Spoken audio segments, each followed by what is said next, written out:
before we get into that, right? What do you think about what's your record with boots in Oh, the amateurs? 3-1. Yeah, You up, right? 3-1. I got 3 Do you victories think that's over him. something He got that one can? over me. And I definitely taught him some things. You know, every time you have a match, you learn. I think that's just a person that's just want to grow. Or they have a fight. You got some people like fans. They say, "Oh man, that was a hell of a fight, man. You look good. You look phenomenal." And you say thank you, just being generous, you know. But deep down, you're telling yourself as well, man, I could have done more. That's the critic criticizing Hmm. within yourself. You criticizing yourself, like you being a critic based off of you being on top of your A game as far as your expertise, you know. And I believe each athlete or participant in this profession, once they have a match, once it's done and over with, they can see what they could have done better. You know, and during the amateur era, Yeah.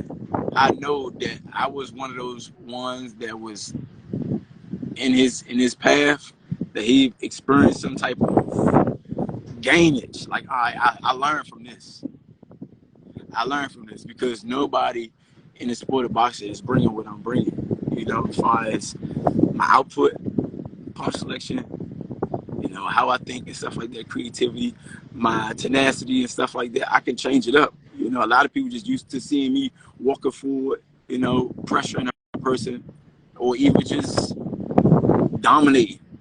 Same way pressure. They look at me as a pressure fighter, but I can do it all.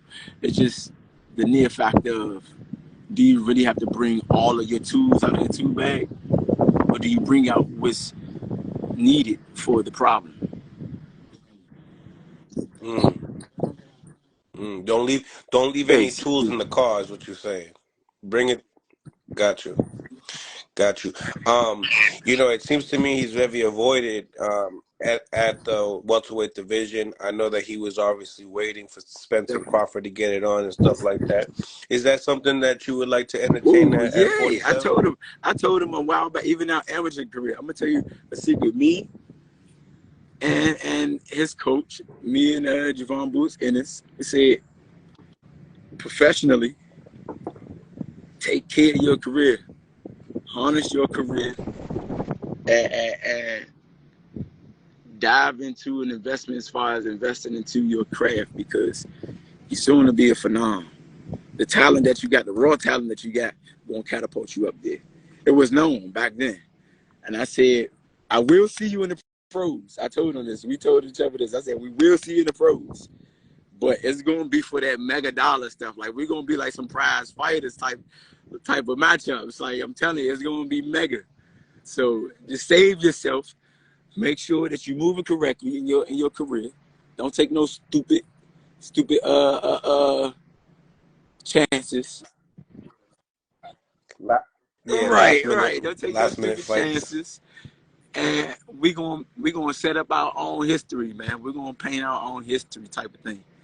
I said, all right, cool. And I did the same with Teofimo Right. Lopez during the Olympics. Yeah, during the qualifiers, Yeah. because you know there was some controversy stuff going on with him because he was with the USA team, but they didn't allow him for whatever reason. And yeah, my Mm. father was Papa speaking to his Honduras. father and was telling him like Teofimo Lopez's father was mad. He was so mad. He's like, "Yo, what the hell, bro? Man, these guys stuck my son, man. He really want. He was just mad. You know, my father was like, man, look, just calm down, man. Look, this is what you do. You go over to Honduras, head over to what's the name? What's the name of it? The house of the not the president, but I guess the president of Honduras, uh, the Hmm. embassy, and deem him to be uh, a Honduran and fight for their country, fight for your country. So he did that. He was the only boxer from Honduras, like literally. It wasn't like 2 or 5. He was like the only one from Honduras. Like it was only one boxers from Honduras, and it was Teofimo Lopez. And that's how he got back into the Olympics. He fought for Honduras and won his spot back on the team. And then he went all the way up to the opening rounds, and they got him again. They stuck him again, you know.